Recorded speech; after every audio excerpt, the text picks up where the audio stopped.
sex and travel was always very intertwined back in the 18th and 19th century. People travelled not just to see the great museums and the great cultural sites, but to experience different cultures, meet new people and sleep with them.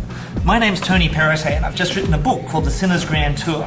It's about travelling around Europe looking for salacious historical secrets. Le Chabonet was a fantasy brothel. Each of the rooms was designed with a different theme. King Edward particularly liked the Hindu room, and so he became a regular. His appetites were legendary, so he decided to have a special machine built, a love throne or a sex chair. He designed this chair so that he could have sex with these women without crushing them with his enormous bulk, and it became this legendary object in Paris. But in 1951, all the contents of Le Chabonet, this beautiful brothel, were put up for sale, and it was purchased by a private individual and disappeared from sight. So I went to find Le Chabonet, which is still there. The building is still there, right around the corner from the Louvre. So it's now an office block, but they didn't know anything about where the sex chair was. So what I did was I actually researched to find out the original manufacturer, Subrier.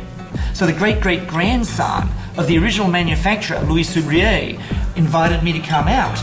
As I was talking to Monsieur Subrier, it became obvious that not only had he bought it, he actually had it in the same building. I don't know if you can imagine the excitement. I've been reading about this thing for years. No one had been able to find it.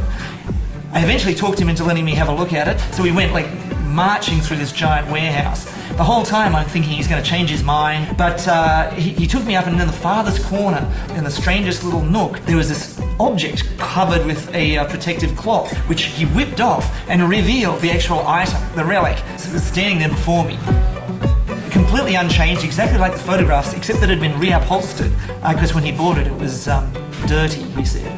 Very dirty. And when I told other French people about it, they jumped for patriotic joy. They were they were incredibly exuberant that it hadn't been shipped off to New York or to Texas. So the legendary sex chair of King Edward VII is still in Paris. Not in use, presumably, but it's still here. It's one of Europe's great relics.